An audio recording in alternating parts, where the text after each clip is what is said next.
And of course, right when I decide to start taping this, Sybil decides to come on Walkabout. So you may hear him during this if I can't, mute his sections. Like there. Anyways, what I want to talk to you guys about today, if you've been following me for a while, you already know. Joe Banks, I'll put the picture up there so it's better than, me trying to hold it Vanna White it with Grindle. But the book is Joe Banks, Hawkwind, Days of the Underground, and for an even longer title, Radical Escapism in the Age of Paranoia. Now, reading this book, I can understand the long title, but yeah, it's a mouthful. It's pretty obvious.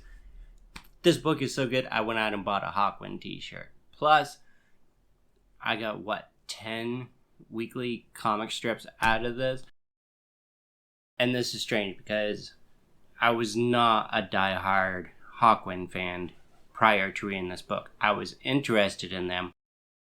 But my first exposure to Hawkwind actually was the show The Young Ones, and at that age, everybody wanted to be Vivian, nobody wanted to be Neil. Unfortunately, not a great representation of Hawkwind when you get to dig into them and you find out just how amazing they are. I mean, Joe Banks, oh my god, I love you forever. This book is so amazing. So what happens is this book covers the albums from Hawkwind, there he goes, to Levitation. And it charts their progress as the People's Band and how the British music press pretty much tries to dismiss them as a cultural and musical force because they're not following in the way psychedelia was supposed to be followed. And yeah, it's just amazing. So let's just break it down. In this book, Joe Banks, there's basically 4 types of chapters that he's got going on. He has chronology, which gives you a year-by-year overview of Hawkwind as they form, as members depart, as members come in, and yeah, it's just what it says. It's chronology. And then he does albums, and each one of these chapters is a track-by-track breakdown on the recording and reception of the album.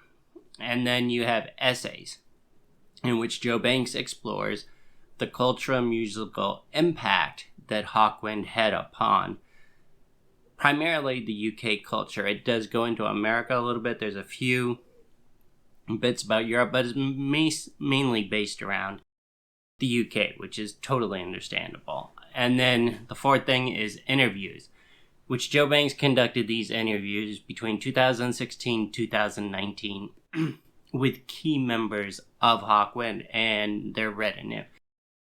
And this book is mind-blowing. Okay, first of all, I started off as a magician interested in the history of magic, and because of its nature as a performance-based art, a lot of early history of magic isn't known. The only way that you can really grasp it is through the ephemera, and of course the French, always the French, were the first to truly grasp this and release books based on the ephemera of magic performances. And this is what Joe Banks does. There's so many great photos, clippings of news articles, advertisements, candid photographs. Like, his archives must have been huge. I cannot imagine the amount of work that went into this book, and I'll show some of them. But this is a very, very, very briefest glimpse of the absolute treasure trove of material that he found in here. And he starts right from the very beginning, showing you how Hawkwind was a reaction against and a rallying point for a lot of people. And it starts with 1970 in the Isle of Wight, almost legendary at this point. There's a show before that, but read the book, find out. But the big one that they become known for is the 1970 Isle of Wight, where 500,000 people arrive for this thing. 50,000 of them have tickets. And there's a little fenced off area where the ticketed people can go, and everybody else is spread out around. Hawkwind and the Pink Fairies say, screw this. They wreck Canvas City, which is like an inflatable stage. And for days on end, it's the Pink Fairies, Hawkwind, and some Brazilian percussionists that are just playing nonstop to this huge crowd of people that are outside the fence. And at one point, there's a great story. There's so many great stories in this, but there's a great story that, like, after jamming on a riff for, like, 4 hours or something, Dave Brock's just out of his head, and he's like, yeah, I just walked off the stage, handed my guitar to a complete stranger, and had to go up on the hill to just clear my head. But this kind of starts Hawkwind's reputation as the people's band. And the other thing that's going on with Hawkwind is, if you had a cause, you were doing something political, if you were organizing, Hawkwind would show up and play. They were down for it. They were just going to show up and play. And this is how they became known as the people's band. It was a very, like, to the music press, the music business, established society, just wonderful. They just went, nope, forget it. And they come out of the squatting scene and busking with Dave Brock, and yeah, just read the book and you'll figure it out. I really loved his interviews with people that are surrounding, you know.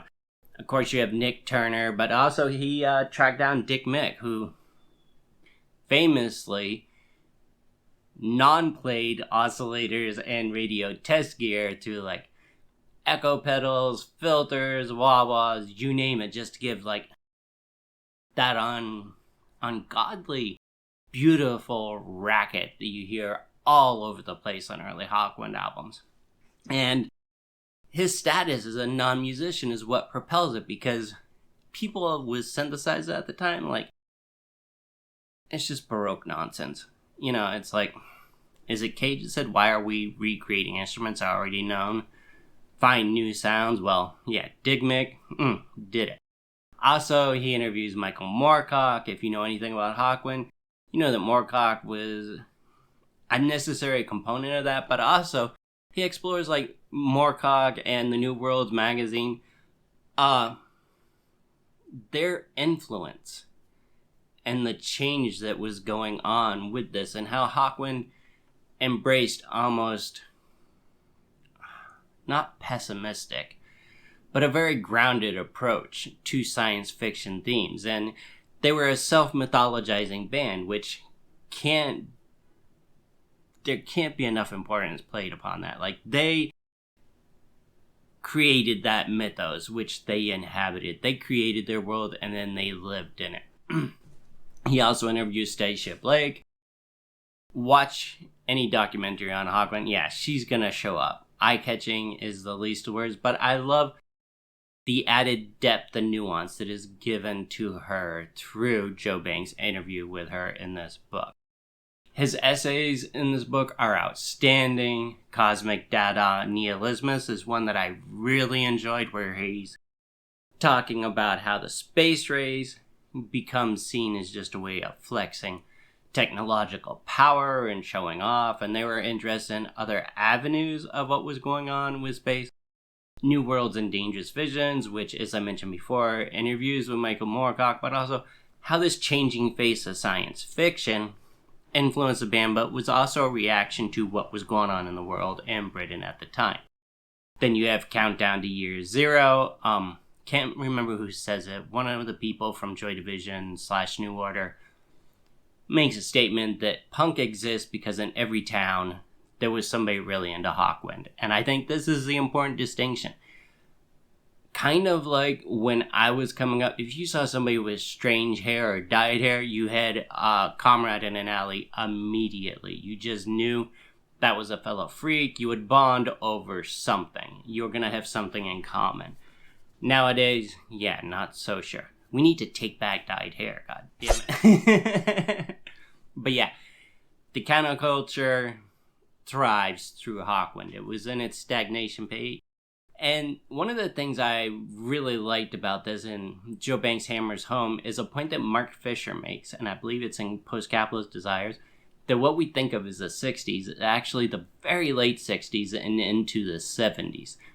And this is when Hawkwind is, you know, they're operating through this kind of letdown period, and they're going, no, we're going to hang on, and we're going to fight back, but we're not going to do it in the way our forebears did. So, amazing book for that. Even the footnotes in this book, I got so many gags just tracing down the footnotes. If you're somebody who enjoys footnotes in a book and further research, you will love this. The detail that's contained within the footnotes, there's stuff that I never would have found out or even known to listen to without it.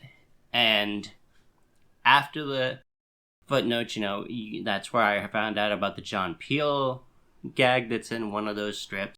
Go back and look for it. I'm shamelessly plugging.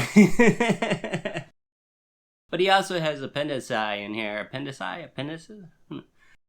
That are just as great. Like, there's a 70s filmography. Some of the stuff I knew from following A Year in the Country. Other stuff did not know. Had so much fun tracking that down. And then he has a wonderful further listening for, like, if you know anything about Hawkwind, it's like this family tree that just branches out, and there's all these crazy solo albums and all this type of stuff. It's all in here, and I will tell you right now, this book took me from like a casual listener of Hawkwind to I just fucking love this band now, and I love the Defiant Attitude, and I love Joe Banks because this is truly a work of love. It is so good, and anything that Strange Attractor Press puts out, let's see if we can get a good shot of that logo, I will recommend to you right off the bat. There's another book that you'll be seeing pretty soon, a collection of Savage Pencil's work, who I adore, but Strange Attractor Press, it's kind of like 4AD for publishing. Back in the day, if I saw an album by 4AD, I would just buy it because I knew it was just going to be quality material. It was just going to be amazing. It's how I discovered Dorito Column. I think. Maybe not. But after this, I'm going to check and see if Dirty Column came out on 480. I may be eating crow on this one, which will make Sybil happy. But yeah, Strange Attractor Press. I love the stuff that they put out. It's really amazing. I'm very happy there's a new journal coming out. It's been how many years since the last one, guys? Come on, we're praying for it. But yeah. Hawkwind, Days of the Underground, Radical Escapism, and the Age of Paranoia. And look at that. I'm pretty sure just by looking at that, that's a John Colhart cover. It kind of has that feel to it, I would bet. Let's put Vegas odds on that because it's well done enough. Anyways, I'm rambling. And I'm actually going to take this shirt off and go back to the sleeveless because not as humid as last time, but we're getting closer, so. Sorry about rambling. Just wanted to express my utmost appreciation to Joe Banks for this wonderful piece of work, Strange Attractor Press for putting it out, and finally, all of you, because you actually watch my not very interesting material. Otherwise, I would be talking my stuffed animals. My pigeons will not talk to me. Love you guys. Take care. Bye.